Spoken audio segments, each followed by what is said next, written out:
네, 계속해서 코로노믹스 시간입니다. 정철진 경제평론가와 함께 얘기 나눠보겠습니다. 안녕하십니까? 네, 안녕하십니까? 네. 자, 다음 주면 국내에서도 백신 접종이 시작이 됩니다. 조금 전에 계속 백신 얘기를 하고 있었는데 네. 백신 접종을 앞두고 금융시장은 현재 어떤 변화를 보이고 있습니까? 그렇습니다. 가장 우리가 원하는 베스트 시나리오는 이제 백신의 효과가 있고요. 그동안에 막혀 있던 이제 실물 경제죠. 오프라인 상점들이 문을 열면서 이제 그동안은 이제 주식, 부동산, 유동성의 힘으로 올랐던 자산시장 버블의 느낌이 있었지 않습니까? 예. 이것이 이제 실물 경기와 맞춰서 톱니바퀴가 좀 돌아가려는 이제 그런 모습을 좀 많이 기대를 했는데요.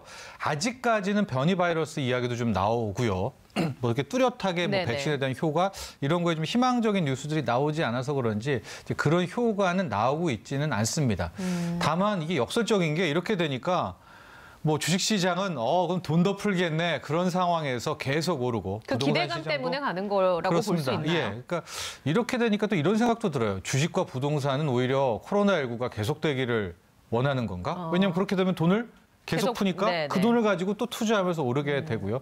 아마 그런 부분도 언젠가부터는 뭐 요즘 우리가 현실 자각한다, 뭐 현실 뭐 자각 타임, 뭐 현타가 온다, 뭐 그런 얘기도 하지만 언젠간 오게 될 텐데 아직까지 자산 시장에서는 그런 모습은 보이고 있지 않습니다. 그러면 그게 어느 정도에서 만나겠네요. 그러니까 실물 경제는 치고 올라가는 수순을 보일 것이고, 그렇죠. 지금 주가나 뭐 부동산은 조금 떨어지는 시기가 와서 어느 정도에서 만날 수도 있다라는 얘기신 건가요? 그렇죠. 투자하는 분들은 아마 이제 여기 멈춰 있고 실물이 올라가면서 같이 올라가기를 기대하고 있겠지만은 변수가 하나 있습니다. 바로 인플레이션입니다. 이제 물가가 오르기 시작하죠. 실물이 튀어오르게 되면 그럼 현재 그 아무도 원치 않는 이제 금리 상승이라는 또 악재가 나옵니다. 원래 금리 상승은 이게 나쁜 게 아니거든요.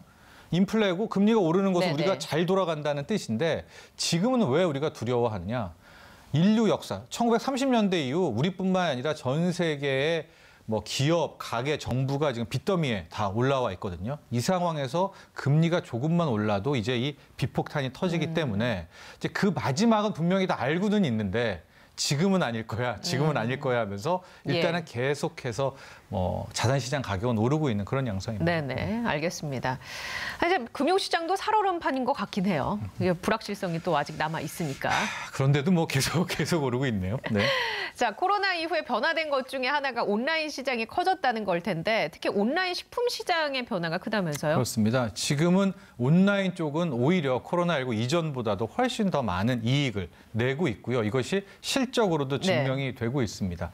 특히 이렇게 되니까 아마도 뭐 다음에 또 소개를 해드리면 이익 공유제 같은 이야기들이 이제 서서히 나오고 있는 것도 이 어떤 특수한 환경으로 특수하게 잘 됐기 때문에 그 이익은 약간 좀 나눠야 되는 것 아니냐 이런 주장들이 나오고 있는데 그게 기본 개념인 거죠? 네, 그게 이익 공유의 기본 내용이고 특히 온라인 쪽에서는 이걸 식료품 마켓인데 식품 마켓이라고 하면 좀 한정돼 있죠. 왜냐하면 요즘에 그 배달이 식품만 배달하는 것이 아니라 그것을 매개로 온갖 우리의 생활 생태계를 다 이제 지배를 하고 있거든요. 이런 와중에 들렸던 소식이 이제 쿠팡에 또 미국에 상장한다고 미국 그래서요? 상장입니다. 당초엔 나스닥 상장으로 예상을 했었는데 이제 NYSE 바로 이제 뉴욕 증권거래소 상장으로 이제 하게 되는 아마도 이제 실제적 오너가 소프트뱅크의 손정희 회장 아니겠습니까? 그동안 자기 돈 막 3조를 투입하면서 계속 봐왔겠죠. 이걸 언제 상장하나. 더 투입하기는 아마 힘들 겁니다. 이제 대중의 돈을 끌어모아야 되니까 아마도 손정희 회장은 지금이 그 타이밍이고 적기라고. 주시장도 뜨겁고 이제 백신이 어느 정도 풀리게 되면 이제 실물이 확 살아나면 그동안에 누렸던 온라인 특수도 떨어질 수가 있을 거 아니겠습니까? 그래서 지금이 때가 아닌가. 참 뭐 투자의 귀재답게 승부사답게 노리고 있었는데요.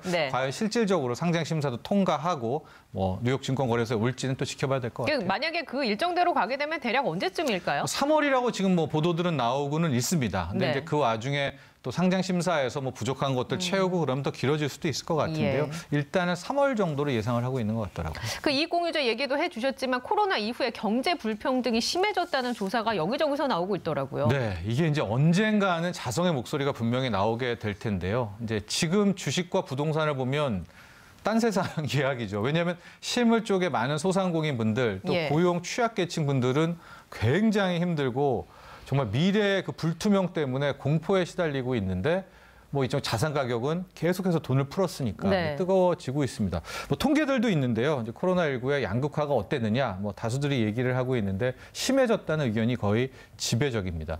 왜냐, 그 주식과 부동산이 계속 올랐잖아요. 근데 누가 투자를 많이 하겠습니까? 돈이 많은 사람들이죠. 맞습니다. 네, 하고 자신의 고용은 안정적이기 때문에 투자를 해서 또 올리는 거 아니겠습니까? 그러니까 거기서는 수익이 계속 나오지만 뭐 실질적으로 실물 경제 쪽에 있는 분들은 이제 계속해서 어려워지고요. 그래서 이렇게 되니까 이제 세금도 늘려야 되는 거 아니냐 할 때도 이제 거기에 대해서 이제 동의한다라는 이야기들이 나오고 있고요.